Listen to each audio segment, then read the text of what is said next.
আমার দেশে মদের বোতল আছে না নাই?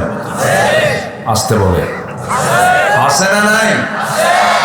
জেনার কারবার, সুদ তো একেবারেই নেই। হ্যাঁ, আচ্ছা, আপনি কি রাগ করতেছেন নাকি? লাইনকে অন্যদিকে নিয়ে যাব না? রাখবো? আপনি না বললেও তো রাখবো, কথা বলছেন? আচ্ছা, তাহলে মদ আছে, জেনা আছে, সুদও আছে, জুয়া তো নাই, ক্যাসিনো, আচ্ছা, খুন, খুন আছে, গুম আছে, তাহলে সবই আছে। তাহলে মদ আছে, জেনা আছে, সুদ আছে, জুয়া আছে, খুন আছে, হিংসা তো নাই? আচ্ছা, হিংসাও আছে। আচ্ছা, জমির আইল ঠেলাঠেলি আছে, আইল ঠেলে এলাকায় আছে, আছে। তাহলে জমির আইল না হয় এটা ব্যক্তিগত, অনেকে ব্যক্তি হিসাবেই করতেছে, কিন্তু মদ, মদ যদি হারাম থাকতো, মদের দোকান কি থাকতো? আপনারা জেনে কি হবেন জানি না, খুশি হবেন না রাগ করবেন? দর্শনায় চুয়াডাঙ্গায় একটা মদের ফ্যাক্টরি আছে, গত বছরে বেশ কয়েক কোটি টাকা লাভ হয়েছে। আলহামদুলিল্লাহ, আলহামদুলিল্লাহ করছেন না কি করছেন? নাউজুবিল্লাহ বলছেন। আচ্ছা, তাহলে আমাদের দেশের অর্থনীতির ভিতরে মদ বিক্রির টাকাও কিন্তু আছে, কেরু, হ্যাঁ তো। আচ্ছা, তো এখন বিষয়টা হলো, আমার রাসূল বলছেন আল খামরু উম্মুল খাবাইস, মদ হলো সমস্ত পাপের মা। নিঃসন্দেহে যারা আমার আয়াতকে যারা মিথ্যা প্রতিপন্ন করবে, ওয়াস্তাকবারু আনহা, এবং অহংকার দেখাবে, লা তুফাত্তাহু লাহুম আবওয়াবুস সামা, আকাশের কোন দরজা আমি তাদের জন্য খুলবো না। কি রাগ করেছেন আল্লাহ তাআলা, দেখেন আসমানের দরজাই খোলা হবে না। ওয়ালা ইয়াদখুলুনাল জান্নাহ, তারা কখনো জান্নাতে প্রবেশ করবে না। হাত্তা ইয়ালিজাল জামালু ফি সামিল খিয়াত, যেমন করে একটা সুঁয়ে একটা সোচে ছিদ্র পথে উট প্রবেশ যেমন অসম্ভব, তেমন এই সমস্ত বান্দার পক্ষে আমার দেওয়া জান্নাত দেওয়া তেমনই অসম্ভব। যেরকম আল্লাহু আকবার, আল্লাহু আকবার। সম্মানিত ভাই, আল্লাহর কথার ওয়েট কত, আল্লাহর কথার সত্য ভাবটা কি?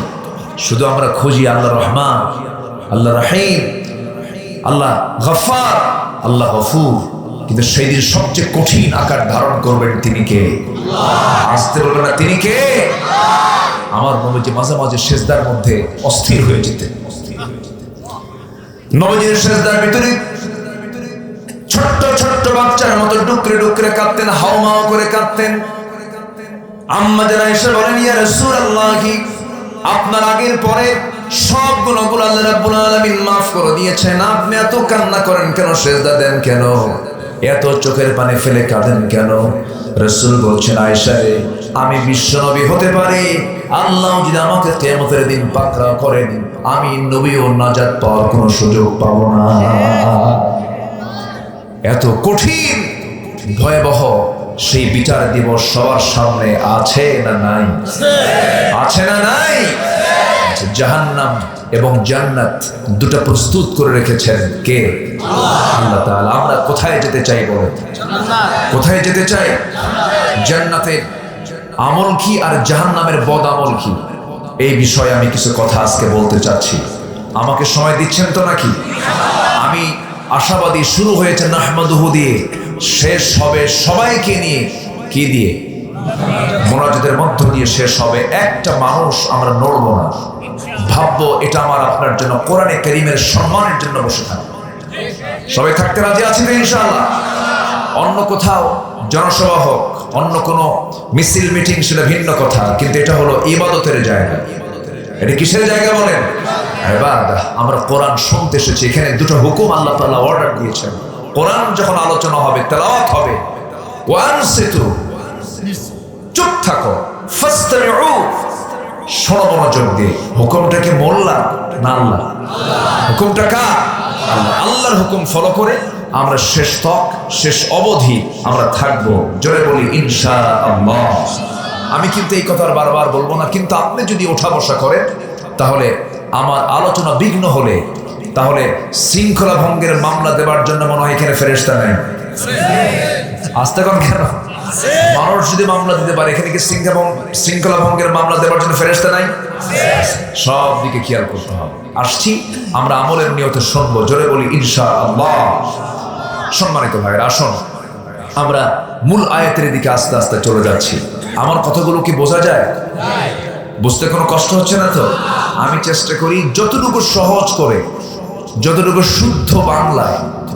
আমার নবীজির জীবনে তার ভাষার ভিতরে একটা ওয়ার্ড স্লিপিং হয়েছে, স্লিপ অফ টাং হয়েছে, এমন কোনো কথা তার মুখ থেকে কখনো বের হয়নি।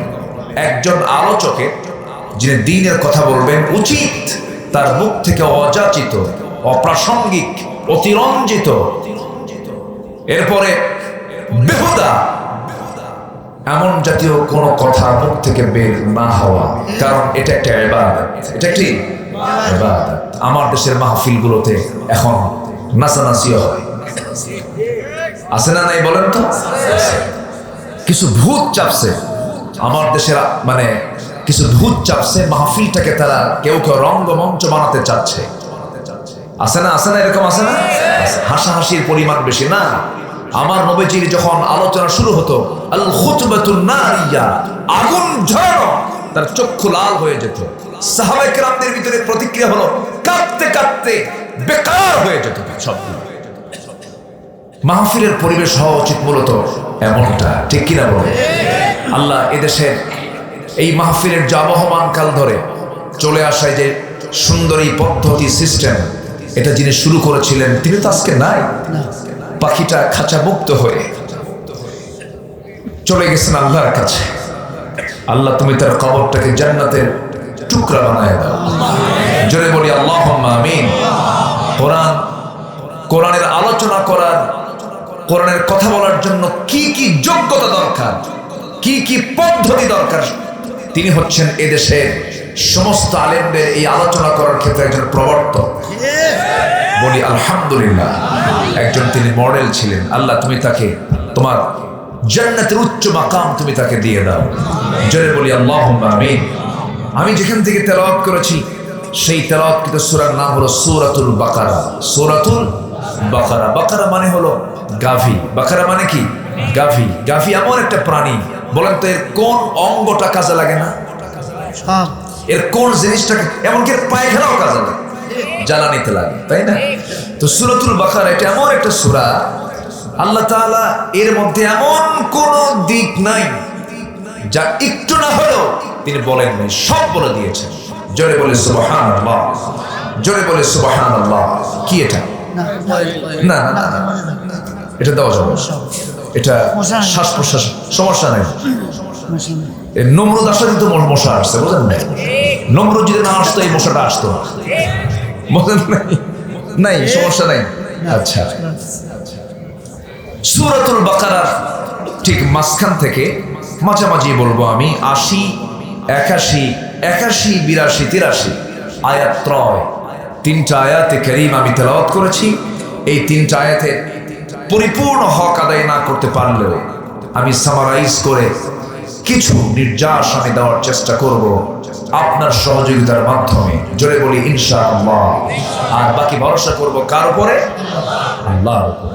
আসুন আমরা সোজা আমরা আয়াতের দিকে চলে যাচ্ছি। সূরার নাম্বার বলেন তো, সূরার নামটা কি? বাকারা। আয়াত সংখ্যা হলো 286। 286। 286 অর্ধেক কত? না মনে মনে ভাবতেছেন আপনার অঙ্ক শিখান কেন? এটা ভাবতেছেন নাকি? অঙ্ক শেখার দরকার আছে। অঙ্ক না শিখলে জান্নাত পাওয়া যাবে না। কারণ নিজের অঙ্ক ঠিকই জানে, কিন্তু বোনের সম্পত্তি বোঝা দিতে হবে এই অঙ্ক জানে না। আছে না এরকম? অঙ্ক জানতে হবে, অঙ্ক না জানলে জান্নাত মিলবে না। তো 286 অর্ধেক কত? 143। কোরআন যে আল্লাহর কিতাব, শুধু একটা এক্সাম্পল আমি দেব। দেখেন আল্লাহ তাআলা কোরআনটাকে কত সুন্দর করে সাজাইছেন। আকাশ কি এলোমেলো না সাজানো? আকাশ কি অগোছালো না গোছালো? সূর্যের জায়গায় সূর্য, চাঁদের জায়গায় চাঁদ, তারার জায়গায় তারা, আকাশের জায়গায় আকাশ। আকাশের খুঁটি কয়টা কম? দেখেন এখানে একটা আকাশ বানাইছে না, ছাদ বানাইছে, দেখেন কতগুলো খুঁটি, তাও গড়ে পড়ে, হেলে পড়ে, কত কি হয়। আল্লাহ তাআলা একটা আকাশ, একটা ছাদ বানিয়েছেন। গোটা পৃথিবী কয় ছাদের নিচে আছে? সবাই এক ছাদ। খুঁটি আছে? তাহলে আমাদের বিল্ডিং এ কি লাগে? আর আল্লাহর ছাদে কোনো খুঁটি লাগে না। আচ্ছা, আমাদের এইখানকে আলোকিত করার জন্য কতগুলো লাইট, একাধিক অনেক লাইট, তাও খুব একটা জমতেছে না, দিনের মতো না। অথচ আমার আল্লাহ তাআলা গোটা পৃথিবীকে আলোকিত করার জন্য ওয়ানলি লাইট কয়টা লাগিয়েছে? বলেন কয়টা? একটা। সেটা কি যায়? বিদ্যুৎ যায় নাকি? সেই সূর্যের আলো কি যায়? মাঝে মাঝে যায়। এরকম হয় কি কখনো? আর আমাদেরটা স্মার্ট, ওভার স্মার্ট, খেলা আসে আর যায়। সম্মানিত ভাইয়েরা, সবকিছু সাজানো আল্লাহ তাআলা এই পৃথিবী সাজিয়েছেন। সেই আল্লাহ তাআলাই কোরআনটাকে সাজিয়েছেন। একটু মনোযোগ দিয়ে কথাগুলো শুনবেন, কান লাগাবেন, কারণ কোরআনের কথাগুলো সোজা শোনার জন্য মনোযোগ থাকতে হবে। এক নাম্বার, গুরুত্ব দিতে হবে, মনোযোগ দিতে হবে। 143 নম্বর আয়াত, 286 অর্ধেক হলো 143। কোরআন যে আল্লাহর নাজিল করা কিতাব, কোরআনের যে আয়াত যেখানে সেট করা দরকার সেখানে সেট করেছেন, একটু কম বেশি করা হয় নাই। আল্লাহ রাব্বুল আলামিন অর্থের সঙ্গে সঙ্গতি রেখে আয়াতটা সেট করেছেন। দেখেন আল্লাহ রাব্বুল আলামিন আয়াতে কি বলছেন, ওয়া কাযালিকা জাআলনাকুম উম্মাতান ওয়াসাতান লিতাকুনু শুহাদা আলান নাস ওয়া ইয়াকুনার রাসূলু আলাইকুম শাহীদা। আমি এমনই করে তোমাদেরকে আমি মধ্যম জাতি করে দুনিয়াতে পাঠিয়েছি। প্রথমেও পাঠাই নাই, শেষেও পাঠাই নাই। আমাদেরকে বলা হলো মধ্যম জাতি করে তোমাদেরকে দুনিয়াতে পাঠিয়েছি। এবং আল্লাহ তাআলা যে আয়াতটা সেট করেছেন, শেষেও নয়, প্রথমেও নয়, মধ্যে। আবার আয়াতের অর্থ হলো মধ্যে। যেরকম সুবহানাল্লাহ। আরেকটা আয়াতে আল্লাহ রাব্বুল আলামিন বলেন, ইন্নী রাআইতু 11 কাওকাবা। ইউসুফ আলাইহিস সালাম স্বপ্নের মধ্যে দেখতে পেলেন 11টা নক্ষত্র আমি দেখলাম আব্বা, 11টা নক্ষত্র আমি দেখতে পেয়েছি। 11টা নক্ষত্র, এই বাক্যটা ইন্নী রাআইতু 11 কাওকাবা, এর মধ্যে আল্লাহ তাআলা 11টা নক্তাও দিয়েছেন। নক্তাও 11টা, নক্ষত্র 11টা। সংখ্যা তথ্যের এক অপূর্ব সমন্বয় ঘটিয়ে কোরআনের মতো কোরআন পৃথিবীর কোনো মানুষের পক্ষে রচনা করা সম্ভব নয়। জোরে বলি সুবহানাল্লাহ। সেই কোরআনকে দেখতে চায় না সমাজে, দেখতে চায় না আইনে, দেখতে চায় না রাষ্ট্রে, দেখতে চায় না বিচারে। এমন কিছু অপূর্ণাঙ্গ মুসলমান আমার দেশে আছে না নাই? আসতে বলবেন না, আছে না নাই? সব দেখা শেষ। আমাদের দেখায় কিছু বাদ আছে নাকি? 71 দেশ স্বাধীন হয়েছে, আজকে 2024, দেশটার বয়স 53 বছর। দেখলাম তো সব। কোন দেখে কি বাদ আছে নাকি? দেখতেছি তো। যে একবার বসে সুপারগুলো আটা দিয়ে বসে, ছাড়া ছাড়ি নাই। কথা বোঝেন না?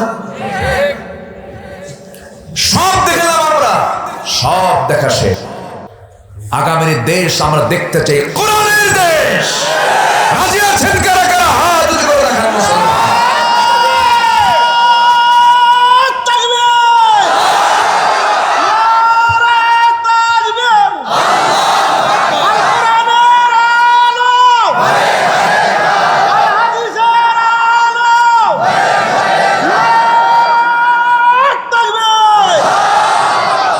আল্লাহ কবুল করুন। আরো জোরে আমিন, আরো জোরে আমিন, আরো জোরে আমিন। আমার দেশের সমাজ অমুসলিম সমাজ না মুসলিম সমাজ? বলেন, অমুসলিম না মুসলিম? মুসলমান কত পার্সেন্ট? 90 থেকে 95% মুসলমান। তাহলে আমাদের দেশের সমাজ বলতে আমরা মুসলিম সমাজই বুঝি। কিছু আছে উপজাতি, কিছু আছে বৌদ্ধ, হিন্দু, খ্রিস্টান, কিছু আছে, কিন্তু মুসলিম সংখ্যাগরিষ্ঠ, বাকি সব সংখ্যালঘু। এই 95%, 90% মুসলমানের এই দেশে আমরা মুসলিম সমাজ আমরা বলতে পারি, কিন্তু আমরা কি বলতে পারি এটা ইসলামী সমাজ? আস্তে, এটা কি ইসলামী সমাজ বলতে পারি? কেন? আসেন আমরা আয়াতের দিকে যাচ্ছি, মিলায় নিচ্ছি। আমার দেশে মদের বোতল আছে না নাই? আসতে বলে আছে না নাই? জেনার কারবার, সুদ তো একেবারেই নেই। হ্যাঁ, আচ্ছা, আপনি কি রাগ করতেছেন নাকি? লাইনকে অন্যদিকে নিয়ে যাব না? রাখবো? আপনি না বললেও তো রাখবো, কথা বলছেন? আচ্ছা, তাহলে মদ আছে, জেনা আছে, সুদও আছে, জুয়া তো নাই, ক্যাসিনো, আচ্ছা, খুন, খুন আছে, গুম আছে, তাহলে সবই আছে। তাহলে মদ আছে, জেনা আছে, সুদ আছে, জুয়া আছে, খুন আছে, হিংসা তো নাই? আচ্ছা, হিংসাও আছে। আচ্ছা, জমির আইল ঠেলাঠেলি আছে, আইল ঠেলে এলাকায় আছে, আছে। তাহলে জমির আইল না হয় এটা ব্যক্তিগত, অনেকে ব্যক্তি হিসাবেই করতেছে, কিন্তু মদ, মদ যদি হারাম থাকতো, মদের দোকান কি থাকতো? আপনারা জেনে কি হবেন জানি না, খুশি হবেন না রাগ করবেন। দর্শনায় চুয়াডাঙ্গায় একটা মদের ফ্যাক্টরি আছে, গত বছরে বেশ কয়েক কোটি টাকা লাভ হয়েছে, আলহামদুলিল্লাহ। আলহামদুলিল্লাহ কইছেন না কি কইছেন? নাউজুবিল্লাহ বলছেন? আচ্ছা, তাহলে আমাদের দেশের অর্থনীতির ভিতরে মদ বিক্রির টাকাও কিন্তু আছে, কেরু, হ্যাঁ তো। আচ্ছা, তো এখন বিষয়টা হলো, আমার রাসূল বলছেন আল খামরু উম্মুল খাবাইস, মদ হলো সমস্ত পাপের মা, সমস্ত পাপের মূল হলো কি? মদ।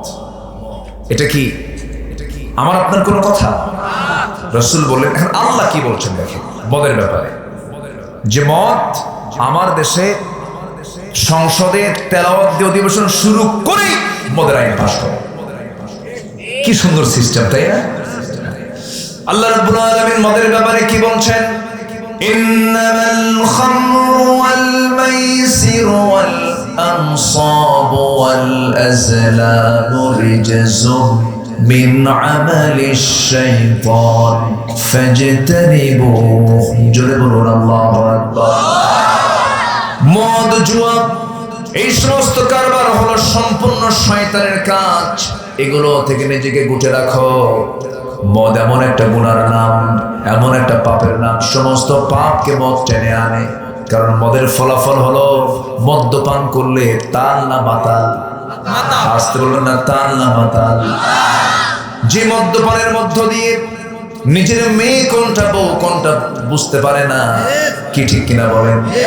মেয়ে বোঝা যায় না, বউ বোঝা যায় না, মাতাল হয়ে যায়। মদের ফলাফল হলো সে মাতাল, মস্তিষ্ক বিকৃত হয়ে গেল। আল্লাহ রাব্বুল আলামিন বহু কারণে মদকে হারাম করে দিয়েছেন। এক নাম্বার কারণ হলো সে মাতাল হয়ে যায় এবং সমস্ত পাপের এটা মা। একটা উদাহরণ দিলে স্পষ্ট হয়ে যাবে কোন এক আল্লাহওয়ালা। একটা নগরে বসবাস করতেন, শহরে বসবাস করতেন। ওই শহরে একজন জঘন্য নারী, পতিতা নারীর বসবাস ছিল। ওই পতিতা নারী মনে মনে চিন্তা করলো, বহু পুরুষের জীবন নষ্ট করেছে, এই আল্লাহওয়ালাকে টার্গেট করবে, জীবনটা নষ্ট করার জন্য চেষ্টা চালাবো। প্ল্যান করে তাকে ফুসলায় ঘরের মধ্যে পর্যন্ত তুলে ফেলে দিয়েছে। তুলে ফেলে বলছে, শোনো, আমি কিন্তু জানাতো মহিলা নই, আমি হলাম এই শহরের পতিতা নারী। তোমাকে টার্গেট করে ফেলেছি। আমি তোমার জন্য 3টা অপশন খুলে রাখলাম। নাম্বার 1 মদের বোতল, নাম্বার 2 হলো তোমার জন্য রেখে দিয়েছি এই যে শিশুটা, আর নাম্বার 3 হলাম আমি। মদের বোতল থেকে মদ খাবে, আমি তোমাকে ছেড়ে দেব, অথবা আমার সঙ্গে জেনা করতে হবে, নচেত এটাও যদি না করতে চাও শিশুকে খুন করতে হবে। 3টা অপশন তাকে দেওয়া হলো। এই 3টার একটা যদি না করো আমি এমন চিল্লান মারবো গোটা নগরবাসী আমার ঘরে চলে আসবে, তোমার সম্মান শেষ হয়ে যাবে। এত বড় চাপের মধ্যে যখন ফেলে দিয়েছে সে আল্লাহওয়ালা মনে মনে চিন্তা করে খুন তো করাই যাবে না, জেনা করলে ইমান থাকে না। মদের বোতলের দিকে চেয়ে থেকে ভাবতেছে অন্তত একটা বোতল থেকে একটা ঢোক মারলে দেখি যদি এখান থেকে না যদি পেয়ে যাই। যখন বোতলের মুখটা খুলে একটা ঢোক যখন মেরে দিয়েছে, মাতাল হয়ে গেছে। মাতাল হলে জেনা হয়, মাতাল হলে খুন হয়, ঠিক কিনা? তাহলে মদ আছে যেখানে, জেনা আছে সেখানে, জেনা আছে যেখানে, খুন আছে সেখানে, ঠিক কিনা? আজকে এগুলোকে প্রমোট করা হয়। যুবকরা ওই নেতৃত্বের মুখে থুতু মারো যে নেতা তোমার হাতে মদের বোতল তুলে দিতে চায়। যুবকরা তুমি একটা বাংলাদেশ, এটা মাথায় রাখবা।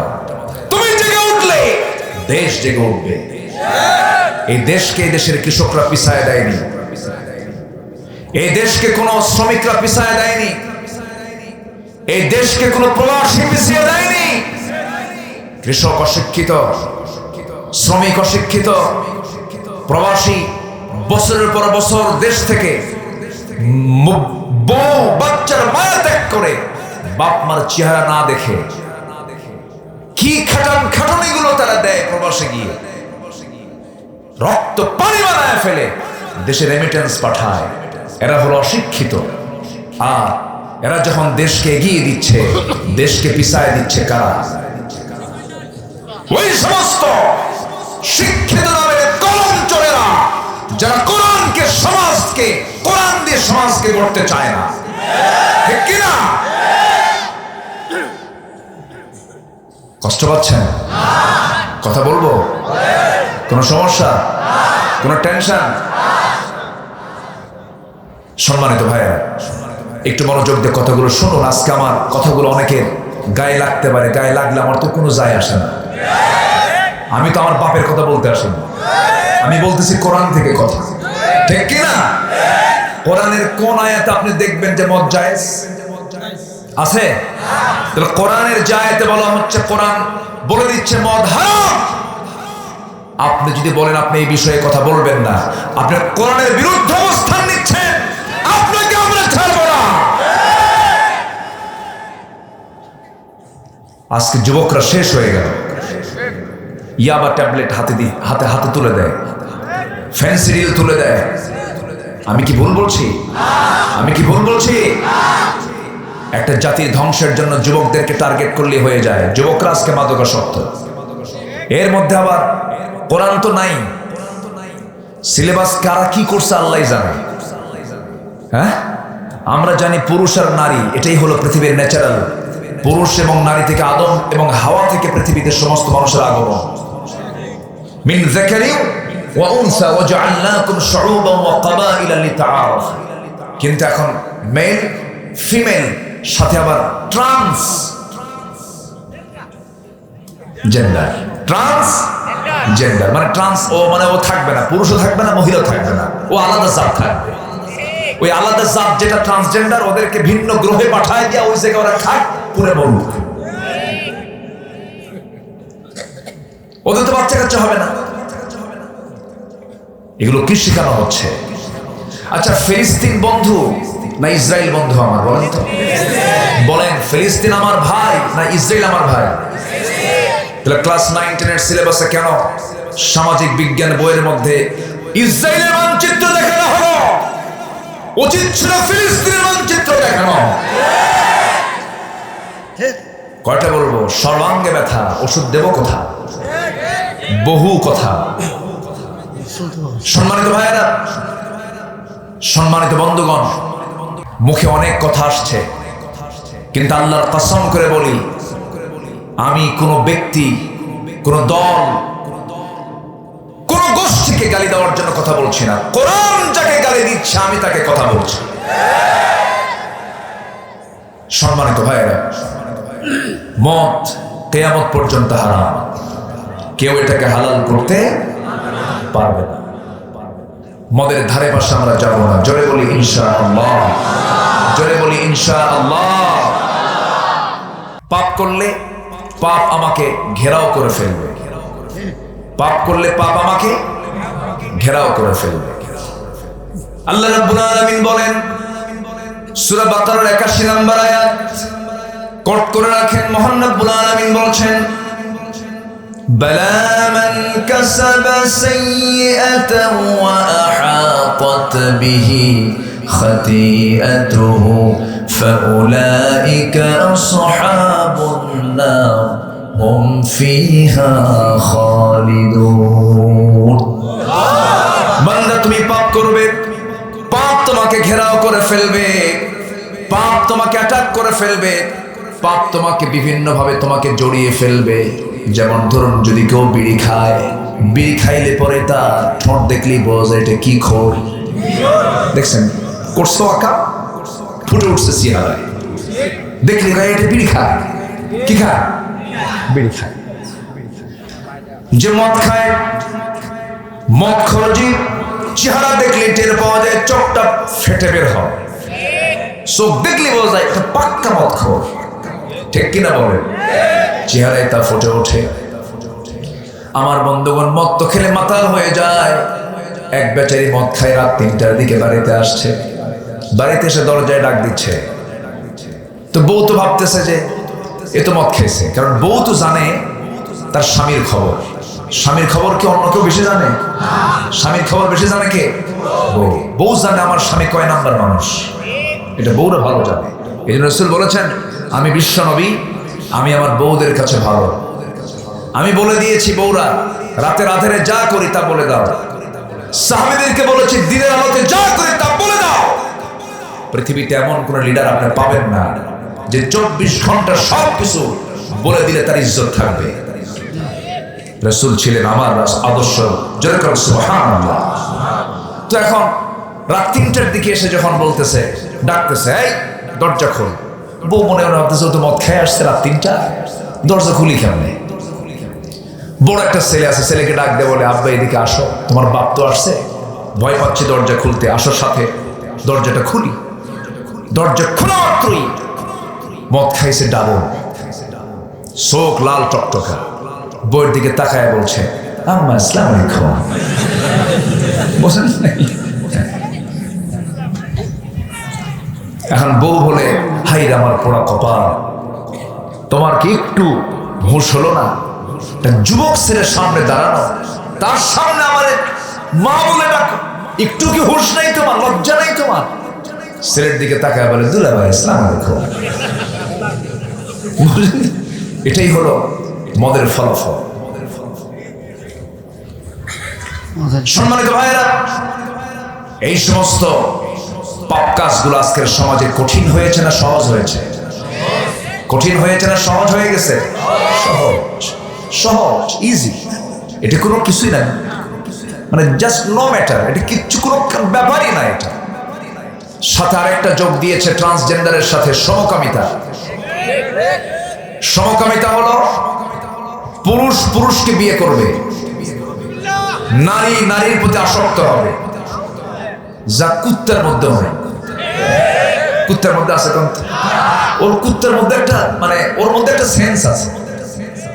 ও কিছু হলেও বসে কি হয়েছে এটা, আমি তো ভয় পেয়ে গেছি, থাপ্পড় মারে খারে আবার। মানে সাইলেন্ট থাকতে হবে, চুপচাপ থাকতে হবে। আপনারা যা করেন আপনাদেরকেও দেখে। সম্মানিত ভাইয়েরা, তো এখন এই সমকামিতা হোমোসেক্স এটা বোঝার জন্য কিন্তু বেশি বুদ্ধি লাগে না। ব্রিটেনের প্রধানমন্ত্রী ঋষি সুনাক তিনি বলেছেন, তিনি একজন অন্য ধর্মের মানুষ, ভারতীয় বংশোদ্ভূত ব্রিটেনের প্রধানমন্ত্রী। তিনি বলেছেন a man is a man, a woman is a woman, that's just a common sense.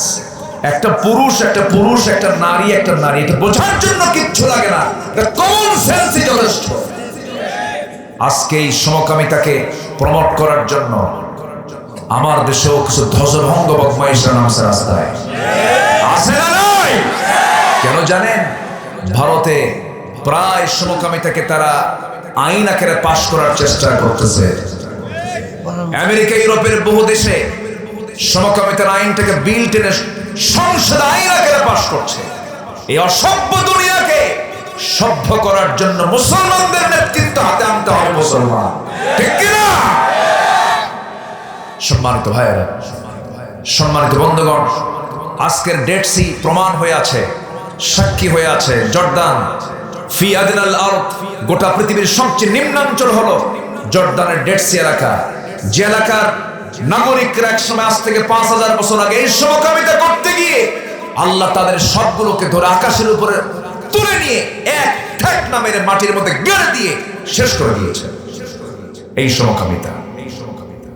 যুবকরা, তুমি সেই লোকটাকে ফলো করবে যার দিকে তাকালে আমার নবীর কথা মনে হয়। কথা কি বোঝা যায়?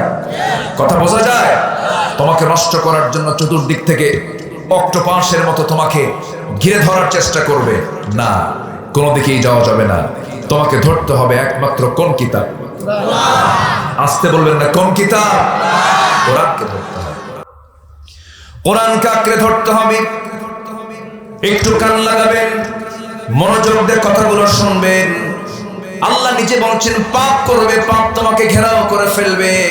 যখন কোনো বান্দা পাপ কাজ করে ফেলে তার মধ্যে 7টা নিন্দনীয় জিনিস চলে আসে, জঘন্য জিনিস চলে আসে। যখন কোনো বান্দা পাপ করে 1 নাম্বার তার মধ্যে চলে আসে সে নির্লজ্জ হয়ে যায়, বেহায়া হয়ে যায়, কোনো লজ্জা থাকে না তার মধ্যে। দেখেন না কিছু কিছু লোক আছে খালি মিশা কথা কয়, আছে না? আছে কিনা বলেন? নির্জলা মিথ্যা কথা বলে, ঘন ঘন মিথ্যা কথা বলে। এই দেশে মিথ্যা কথা কারা বেশি বলে জনগণ জানে? জানে না? জনগণ জানে না? যারা বেশি মিথ্যা কথা বলে তারাই নেতৃত্ব দেয়। ঘন ঘন মিথ্যা কথা বলে, যা মুখে আসে তাই বলে। সম্মানিত ভাইয়েরা, সম্মানিত বন্ধুগণ, যখন মানুষ পাপ করে ওর মধ্যে কোনো লজ্জা থাকে না, বেহায়া হয়ে যায়। নাম্বার 2 হলো সৌন্দর্য নষ্ট হয়ে যায়। নাম্বার 3 হলো রোগাক্রান্ত হয়ে পড়ে। পাপ করবে, রোগ ছড়বে। এটা কার কার ফয়সালা? আজকের দুনিয়ায় রোগী কম না রোগী বেশি? রোগী কম না রোগী বেশি? আমার দাদার যুগে কি এত রোগী ছিল? এখন এত আধুনিক প্রযুক্তি আসার পরে রোগীর পরিমাণ বেশি। নাম্বার 4 হলো রিজিক বরকত শূন্য হয়ে যায়। যখন কেউ পাপ কাজে যাবে রিজিকের মধ্যে কোনো বরকত থাকবে না। হাজার হাজার কোটি টাকার মালিক হবে, কিন্তু বাড়িতে যায় দেখবে বউ আরেকজনের সঙ্গে লাইন মারতেছে। মেয়ের বালিশের নিচে হাতায় দেখবে ইয়াবার ট্যাবলেট। ছেলের বালিশ টান দিয়ে দেখবে পিস্তল। ছেলেকে বলবে এই শিপন পিস্তল কেন? ছেলে পিস্তলটা নিয়ে বাবার মাথায় লাগায় বলবে বেশি কথা বলবি না, খাইয়া ফেলাবো। কি কথা কি বুঝতেছেন আপনারা? রিজিকে কোনো বরকত থাকবে না, অশান্তি হয়ে যাবে, অশান্তি হয়ে যাবে। নাম্বার 5 হলো সবাই তাকে ঘৃণা করবে। সবাই তাকে কি করবে? ঘৃণা করবে। কিন্তু ওই যে সামনে আসলে ভয়ের ঠেলে একটু সালাম দেয়, মনে মনে তুই মরবি করবি। কথা বোঝেন নাই? জনগণ যদি সুযোগ পাইতো, জনগণ যদি সুযোগ পাইতো কাবার সালাত বানায় ছাড়তো, ঠিক কিনা? নাম্বার 6 হলো যখন কেউ পাপ করে তখন তার অন্তরটা কালো হয়ে যায়। অন্তরটা কি হয়? কালো হয়, দয়া মায়া থাকে না। নাম্বার 7 হলো তার কোনোদিন দোয়াও কবুল হয় না, তার দোয়া কবুল হয় না। আমরা পাপের কাছে যাব? আসতে বলবো না, পাপের কাছে যাব? পাপের কাছে যাওয়া যাবে না। 2 রাকাত 4 রাকাত নফল নামাজ মিস হয়ে গেল, তাহাজ্জুদ মিস হয়ে গেল, সুবহানাল্লাহ আলহামদুলিল্লাহ কিছু মিস হয়ে গেছে, এটা বড় ধরনের কোনো ক্ষতি নয়। কিন্তু আপনি বড় গুনাহ থেকে নিজেকে বাঁচাতে পেরেছেন, এটা আপনার জন্য বড় অর্জন। আমার জীবনের সবচেয়ে বড় ক্যারিয়ার হলো, আমার জীবনের সবচেয়ে বড় ক্যারিয়ার আমার করতে হবে গুনাহ মুক্ত থাকা যায় কেমন কেমন করে। বিশেষ করে কবিরা গুনাহ থেকে বাঁচাতে হবে নিজেকে। কবিরা গুনাহ মারাত্মক গুনাহ, এই গুনাহটা তওবা ছাড়া মাফ হবে না। যেমন কবিরা গুনাহর মধ্যে রাসূল বলেছেন আলা উনাব্বিউকুম বিআকবারিল কাবাইর, আমি কি তোমাদেরকে এমন কিছু গুনাহর কথা বলবো যেগুলো সমস্ত গুনাহের চাইতে বড় গুনাহ। নাম্বার 1 হলো শিরক করা। দেখবেন কেউ কেউ আল্লাহর কাছে না চায়া বাবার কাছে গিয়ে চায়। আসতে বলবেন না, আসে না, বলেন বাবার কাছে দিয়ে চায়, হিন্দু ভাইরা মার কাছে ডাকে, হিন্দু ভাইদের মার অভাব নাই। মা সরস্বতী, মা ভগবতী, মা লক্ষ্মী, মা দুর্গা, কি মা কালী। আমি মা হিন্দু ভাইদের কোনো দুর্নাম করছি না, বোঝানোর জন্য বলছি, তারা হাজার মা ডাকুক, এই নিয়ে আমাদের কোনো অভিযোগ নাই, কোনো কথা নাই। হিন্দু ভাইরা তাদের মার অভাব নাই, তাদের মা অনেক, বহু মা তাদের। কিন্তু কিছু মুসলমান চিন্তা করলো, তারা তো ধরছে মা, আমরা ধরবো বাপ, দয়াল বাপ, খাজা বাপ। আসলে এরকম কিছু আছে না বলেন? ওরা ধরছে মা, এরা ধরছে কি? ধরতে হবে কারে? কষ্ট পাচ্ছেন নাকি আপনারা? শোনেন, কেউ উঠলে কিন্তু ভাববো ওগুলো সুদ খায়, ওগুলো করে। কেউ উঠবেন না, এখন বসে থাকেন। চলে যাবেন? অসুস্থ তো আধা ঘন্টা থাকে। ও আচ্ছা আচ্ছা আচ্ছা, ঠিক আছে। না, উনি অসুস্থ, ওনার হার্টের অপারেশন করা আছে। যে আপনাকে ছুটি দিলাম, জি ইনশাআল্লাহ। তো আপনারা আবার যাবেন নাকি? আপনারা আছেন তো ইনশাআল্লাহ? এই চেয়ারটা ফিল আপ করেন, বসেন। হ্যাঁ জি ভাই, বসে পড়েন। আলহামদুলিল্লাহ, আমি অত্যন্ত আনন্দিত, আমি খুবই খুশি। আপনারা এত ভদ্র, এত শান্ত আপনারা, এবং এতটাই শৃঙ্খল, আমার কলিজা ভরে গেছে জানেন। আমি খুবই আনন্দ পাচ্ছি আপনাদেরকে পেয়ে। আলহামদুলিল্লাহ, জোরে বলি আলহামদুলিল্লাহ। আমার কথা বুঝতে কারো কষ্ট হচ্ছে না তো? কষ্ট হওয়া মাত্রই বলবেন, আমি দোয়া করে দেব। আমি আলোচনা চালাবো তো ইনশাআল্লাহ। আমার দিকে তাকান। হ্যাঁ, তাহলে হিন্দু ভাইরা ধরেছেন মা, আর আমাদের মধ্যে কিছু মুসলমান ধরছে কি? বাবা। বাবাও ধরা যাবে না, মাও ধরা যাবে না। ধরতে হবে কাকে? আর চাইতে হবে কার কাছে? জুতার ফিতা ছিললেও বলবো কাকে? বলেন কাকে? কাকে বলবো? আল্লাহকে বলবো। ইন্না লিল্লাহ। আমার বন্ধুগণ, সব চাও আমরা আল্লাহর কাছে চাবো, আল্লাহ ছাড়া কারো কাছে বলবো না। কোন হারাম কাছে যাব না, শিরকের কাছে যাব না, বিদআতের কাছে যাব না। দেখবেন কিছু কিছু লোক আছে, এদের সামনে মাজার দেখলে পরেই মাথা খারাপ হয়ে যায়। ট্রাক নিয়ে যাচ্ছে, হঠাৎ করে হেল্পার ড্রাইভারকে বলে, বস থামেন, মাজার শরীফ। কসকস 100 টাকার নোট দিয়া বলল, এখন আমরা মুক্ত, কেন আর কোনো অ্যাক্সিডেন্ট হবে না। হেফাজত করার মালিক কি দরবার না আল্লাহ? হেফাজত করার মালিক কে? টাকার প্রয়োজন কি মরা মানুষের না জিন্দা মানুষের? তখন শুয়ে আছে কে? মরা না জিন্দা? মরা মানুষের আপনি কি লাগবে ভাইরে? আমি করজোরে মিনতি জানাই, কেউ আমাকে মন খারাপ করবেন না। আমি যা বলছি কোরআনকে সামনে রেখে। আমি নিজে গেছি মদিনায়, আমার নবীর মদিনা কবরের সামনে। আমার নবীর কবরের চাইতে কি উন্নত কবর, সম্মানজনক কবর কি পৃথিবীতে কারো থাকতে পারে? সে জায়গায় কোনো সেজদা নাই, কোনো দোয়া নাই। হাত তুললি বলা হয় এইদিকে কেন হাত ঘোরাও, আল্লাহর দিকে চাও। আমার নবীও চেয়েছেন কার কাছে? কার কাছে? আল্লাহর কাছে। আমি পীর বিরোধী না, আবার ভুল বুঝবেন না। আমি যিনি হক্কানি পীর, আমি তাকে ভালোবাসি। গতকাল আমার মাহফিল ছিল সিলেটে, শাহজালাল ইয়ামিনী শুয়ে আছেন সেখানে। তিনি রাজা গৌর গোবিন্দকে পরাজিত করেছেন, গোটা সিলেটকে শিরক মুক্ত করেছেন। রাজশাহীতে শুয়ে আছেন শাহ মাকদুম রহমতুল্লাহ আলাইহি, খুলনায় শুয়ে আছেন খান জাহানী রহমতুল্লাহ আলাইহি, বগুড়ার মহাস্থানগড়ে শুয়ে আছেন শাহ সুলতান বলখি রহমতুল্লাহ আলাইহি। রাজা পরশুরামকে জাহান্নামে পাঠায় দিয়া গোটা অঞ্চলকে কালিমার পতাকা উড্ডীন করেছেন। মঈনুদ্দিন চিশতি রহমতুল্লাহ আলাইহি রাজা পৃথ্বীরাজকে পরাজিত করেছেন। এক হাতে নিয়েছেন কোরআন, আরেক হাতে নিয়েছেন তরবারি, কালিমার পতাকা তার উড্ডীন করেছেন। আর এখন গাজার গন্ধে দরবার শেষ। এত গাজা খায় মশা পর্যন্ত বিরক্ত। মশা কয় এত গাজা মানুষ খায়। মাথার চুলে জট পাকতে পাকতে মহাজট, ওর মধ্যে উকুন থাকতে থাকতে উকুন পর্যন্ত বিরক্ত। খাইরে কোন চুলে আসলাম যে চুলে তেল হয়, খাবার হয়। এই হলো মাথার চুল। মোষ দাড়ি একাকার, মোষও বড়, দাড়িও বড়, বগলের চুলও বড়। নিচের দিকে আর গেলাম, আছে না নাই? গোসলও করা লাগে না, কিচ্ছু করা লাগে না। কিছু কিছু পাগল যে ওদের কাছে বলে, বাবা ও বাবা তোর বাপ নাই বাড়িতে? হ্যাঁ কি আসতে কোন জোরে কোন ঠিক কিনা? নিজের বাড়িতে বাপ নাই? এই পৃথিবীতে সবচাইতে বেশি দাম হলো আল্লাহর পরে নবীর পরে বাবা। জোরে কোন সুবহানাল্লাহ। আল্লাহর পরে নবীর পরে কে? বাবা।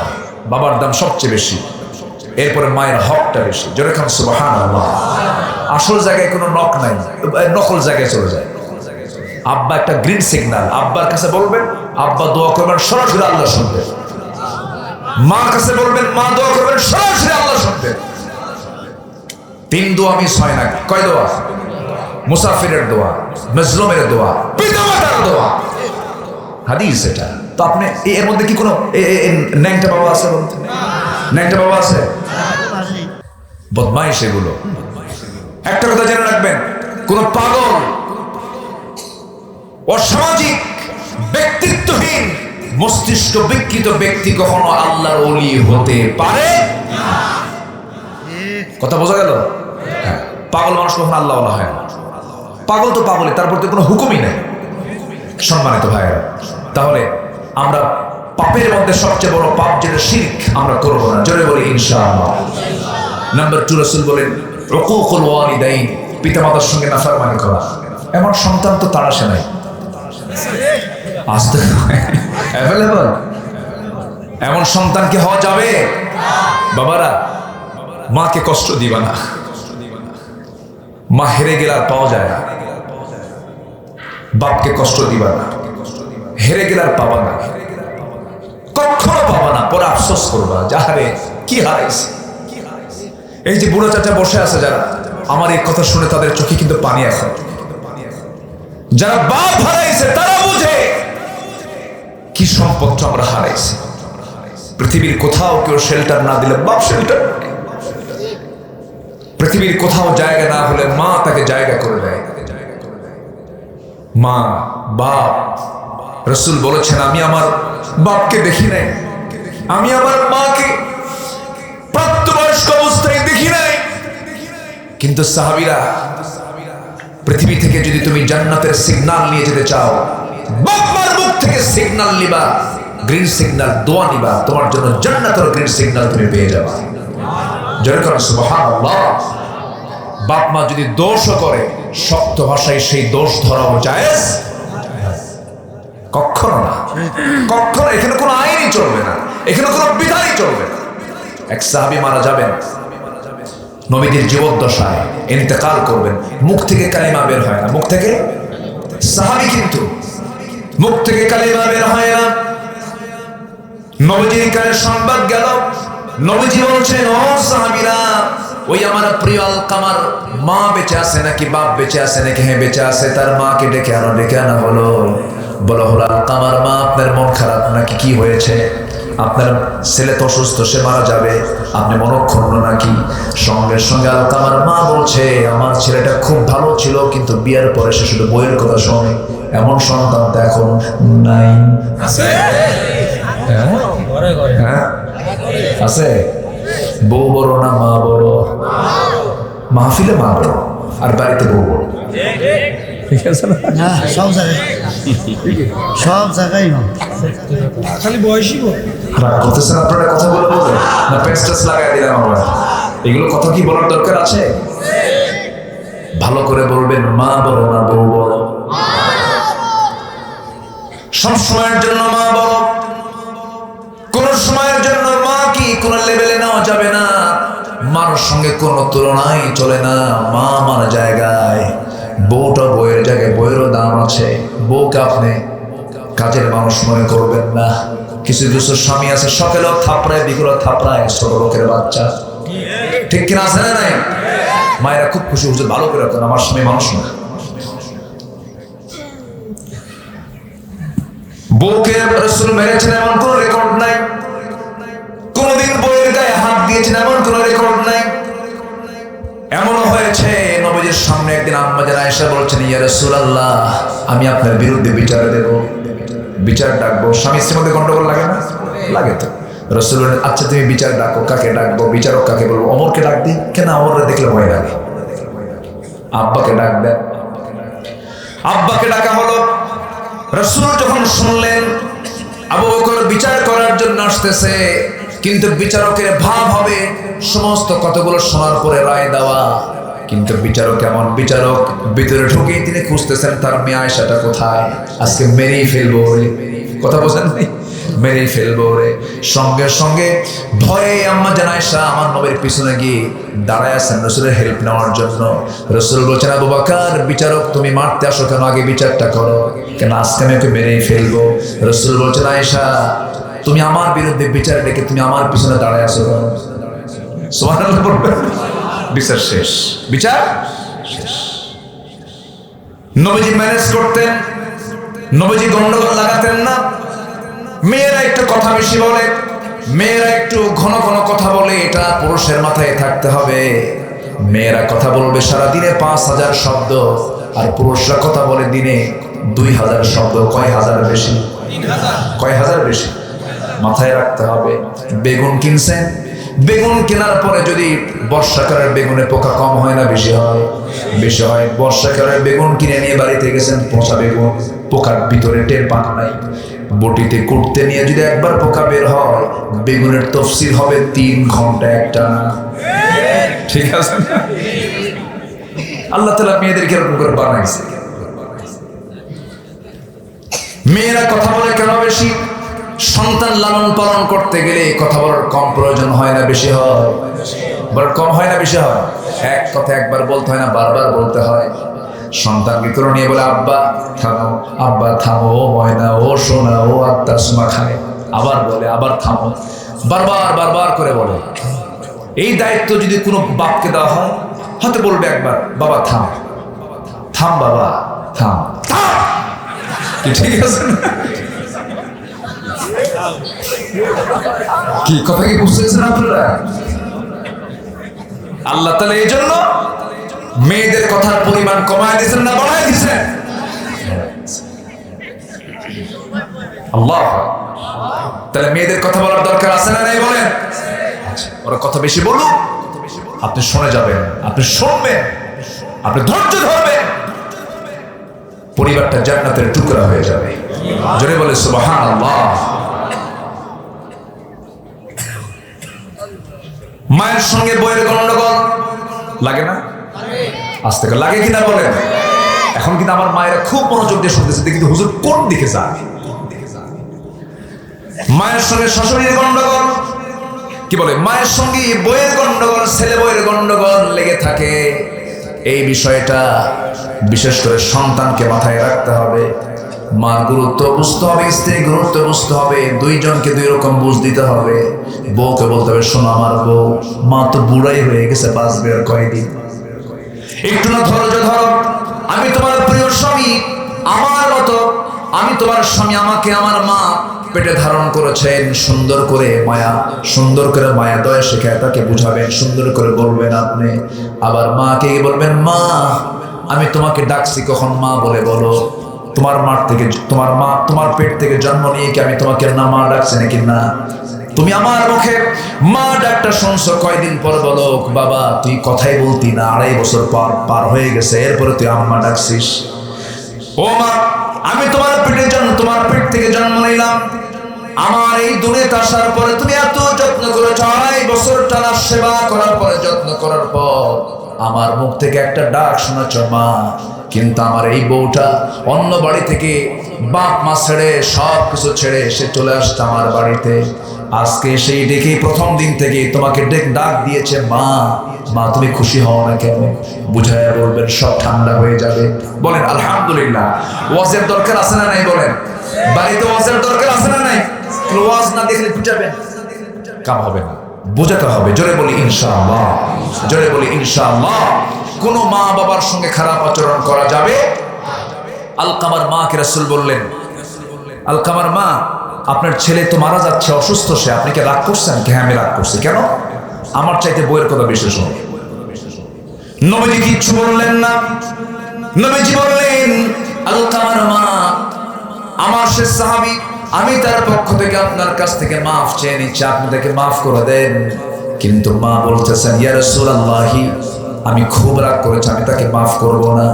রাসূল বেশি কিছু বললেন না, কারণ বেশি কিছু বললে যদি আরো কড়া কথা বলে ফেলে দেয়, কারণ মায়ের মুখের কথা হলো আইন, মায়ের মুখের কথা কি আইন, চূড়ান্ত হয়ে যায়। আমার নবী কিছুই বললেন না, শুধু বললেন ওই আলকামার মার সামনে বলেন, সাহাবীরা জ্বালানি সংগ্রহ করো, আগুন সংগ্রহ করো, অবাধ্য সন্তানকে আগুনে জ্বালিয়ে ভস্ম করে দেব। সঙ্গে সঙ্গে আলকামার মার চক্ষু বেয়ে টপ টপ করে পানি পড়ছে আর বলছে, ইয়া রাসূলুল্লাহ, আপনি কার সন্তানকে আগুনে জ্বালাবেন? অবাধ্য সন্তানকে। হুজুর 10টা মাস পেটে ধারণ করেছি, কত কষ্ট করেছি, দুধ পান করাইছি, আমার সন্তান যত বেয়াদবি করেছে সমস্ত বেয়াদবি আমি তাকে মাফ করে দিলাম। আলকামার জামান থেকে বের হয়ে গেছে, আশহাদু আল্লা ইলাহা ইল্লাল্লাহু ওয়াহদাহু লা শারীকা লাহু ওয়া আশহাদু আন্না মুহাম্মাদান আবদুহু ওয়া রাসূলুহু। আমার ভাইয়েরা, বড় বড় গুনাহগুলো করা যাবে না, গুনাহ করলে পরে আমি জাহান্নামের বাসিন্দা হয়ে যাব, চিরকাল সেই জায়গায় থাকতে হবে। এবার আল্লাহ তাআলা 2 নম্বর আয়াতে আসি। 2 নম্বর আয়াতে আল্লাহ তাআলা কি বলছেন? কষ্ট পাচ্ছেন? আল্লাহ তাআলা বলছেন, ওয়াল্লাযীনা আমানু ওয়া আমিলুস সালিহাত উলাইকা আসহাবুল জান্নাহ হুম ফিহা খালিদুন। আল্লাহর কথাগুলো কত সুন্দর, যেখানে ভয়ঙ্কর কথা বলেছেন সেখানে আশার কথা বলেছেন। কিছুক্ষণ আগে কি ভয়ের কথা বললেন, এবার বলছেন, বান্দা শোন, তোর মা তোকে যতটুকু ভালোবাসে, তোর বাপ তোকে যতটুকু ভালোবাসে, তোর স্ত্রী তোকে যতটুকু ভালোবাসে, আমি তার চাইতে লক্ষ লক্ষ কোটি কোটি গুণ বেশি ভালোবাসি। বান্দা, তুই আমার দিকে আগে আসবি 1 হাত, আমি তোর দিকে আগে আসবো 10 হাত। তুই আমার দিকে হেঁটে হেঁটে আসবি, আমি তোর দিকে দৌড়া দৌড়া যাব। আমি তোকে জান্নাত দেওয়ার জন্য আমি অস্থির হয়ে যাব। ও বান্দা, তুই আমার কাছে সম্মানজনক সেজদা দিয়ে দে, আমাকে সম্মান দে, আমাকে সেজদা দে, আমি তোর তামাম জিন্দেগীর সমস্ত গুনাহগুলো মাফ করে দেবো। যেরকম সুবহানাল্লাহ। সবার আগে আমরা সন্তুষ্ট করব কাকে? আসতে বলবেন না কাকে? নামাজ না পড়লে, নামাজ না পড়ে 5 ওয়াক্ত সবাইকে নামাজ পড়তে রাজি আছেন নাকি? নামাজ পড়ে তো কয় ওয়াক্ত বলেন? এটা হাত তুলে দেখেন তো কারা কারা পড়তে চান নামাজ। জোরে বলি, ইয়া আল্লাহ, আমাদেরকে 5 ওয়াক্ত সালাত আদায় করা তৌফিক তুমি আল্লাহ দিয়ে দাও। জোরে বলি আমিন, আরো জোরে আমিন, আরো জোরে আমিন। এই গ্রামের নাম কি? খালকুলার। এই গ্রামকে আমরা দেখতে চাই। আগামী 1 বছর টার্গেট করবেন যুব সমাজ। আগামী 1 বছরে এই গ্রামকে আমরা দেখতে চাই বেনামাজি মুক্ত একটি গ্রাম। জোরে বলি ইনশাআল্লাহ, আর জোরে বলি ইনশাআল্লাহ। এই যে ওঠে কেন? এই যে বসেন মুরব্বী, একটু বসেন, বসেন। না না, এইভাবে বলা যাবে না, একটু বসেন, আর একটু। আমি আর একটু সময় চাচ্ছি, চেয়ে নিচ্ছি সময়, কেউ যাবেন না। একটা মাহফিলে একটা লোক উঠে গেলে তাকে দেখে আরেকজন ফলো করে। একটু বসেন, আপনার ওঠার কারণে আরেকজন উঠে যাবে, এটা আপনার জন্য লস পয়েন্ট। বসেন। সম্মানিত ভাইয়েরা, আমি 9টায় উঠতে চাইছি, আমি আসছি অনেক আগে, একটু দেরি হয়ে গেছে। যাই হোক, একটু ধৈর্য ধরি, আর একটু সময় থেকে মায়ারটা আমাকে শেষ করতে দেন। তাহলে আমরা দুনিয়াতে এসেছি খারাপ কাজের জন্য না ভালো কাজের জন্য? বলেন তো। ভালো কাজের জন্য। ভালো কাজ করলে পরে সবচেয়ে বেশি খুশি হন কে? আসতে বলেন, সবচেয়ে বেশি খুশি হন কে? আমাকে খাওয়ান কে? আমাকে দেখেন কে? আমাকে পড়ান কে? আমার চোখ দিয়েছেন কে? আমার কান দিয়েছেন কে? আমার নাক দিয়েছেন কে? সব কার অবদান। অতএব আমার সবার আগে সন্তুষ্ট করা দরকার কাকে? আল্লাহ। আল্লাহ শুধু আমাকে দেখেন না সবাইকে দেখেন? কালকে একটা রিসার্চ করে দেখলাম, একটা স্থলভাগ এবং জলভাগের সবচেয়ে একটা বড় প্রাণী তিমি মাছ। কি মাছ? তিমি মাছ। এই তিমি মাছের হার্ট, যে আছে হার্ট, এই হার্টের ওজন হলো 600 কেজি। কেউ তো সুবহানাল্লাহ বলবেন না? একটা প্রাণীর তিমি মাছের হার্টের ওজন হলো 600 কেজি, মানে ছোট মোটো একটা ট্রাক ওজন। এই 3 মাসের এই হার্টবিট হয় প্রতি মিনিটে 8 থেকে 10 বার। আর হার্টবিটের যে আওয়াজ, হৃদস্পন্দন যা হয় এই আওয়াজটা শোনা যায় 3 মাইল দূর থেকে। জয় কর সুবহানাল্লাহ। হার্টের ওজন যদি হয় 600 কেজি, ও খায় কয় কেজি? কম। কে খাওয়ান? আসতে বলে না, কে খাওয়ান? আল্লাহ খাওয়ান। আবার দেখেন আশপাশে এখন তো সেই তাল গাছ নাই, তাল গাছে বাসা বাঁধে বাবুই পাখি, তাই না? চড়ুই পাখি, বাবুই পাখি, কি সুন্দর তার বাসা। ওর মতো আধুনিক জীবনযাপন পৃথিবীর কোনো মানুষ করতে পারে না। আপনি ঢাকা থেকে ধরেন আপনি চলে যাবেন মালয়েশিয়া, বিমানে চড়বেন, এখান থেকে যেতে হবে ঢাকা, ইমিগ্রেশন ক্রস করতে হবে, কত কি করতে হবে, কত ঝামেলা, কত টেনশন। বাবুই পাখির এমন কোনো কি টেনশন আছে? বাবুই পাখি ওর বাসার সামনেই হচ্ছে তার মানে ল্যান্ডিং, তার বিমানটা এখানে ল্যান্ড করে, আবার এখান থেকে সে উঠায়। তার লাইফ স্টাইলটা কত উন্নত। সে থাকে একদম গাছের উপরে, সিডর, আইলা, বুলবুল, নার্গিস, ফণি, ঝড়, সাপটা, আমার আপনার বাড়ি সব শেষ। তাল গাছও ঠিক, বাবুই পাখিও ঠিক। যেরকম সুবহানাল্লাহ, কি সুন্দর তার বাসার ডিজাইন গুলো। কি পৃথিবীর কোন আর্কিটেক্ট ইঞ্জিনিয়ার, পৃথিবীর কোন সিভিল ইঞ্জিনিয়ার ওই রকম করে বাবুই পাখির একটা বাসা বানাতে পারবে না। অথচ বাবুই পাখির মাথার ওজন কয় কেজি? কোন কেজি আছে? বাবুই পাখির মাথার ওজন তো ওর মধ্যে মানে চুল আছে, চামড়া আছে, অনেক কিছু। ওর মধ্যে যে ব্রেনটা, যে মগজ, এই মগজ হবে বড় জোর একটা মোটর দানার মতো, একটা মোটর দানার মতো। এই ছোট্ট ব্রেনের ভিতরে কি সুন্দর করে সে বাসা বানালো, কি সুন্দর করে যখন সে বাইরে বের হবে, সে যখন তার বিমানটা চালু করবে, তার মেশিনের ব্রেনের ভিতরে একটা মানে কি বলে একটা ফাংশন সে অন করে, দুই দিকের পাখাটা অন করে বিশাল একটা সফরে বের হলো।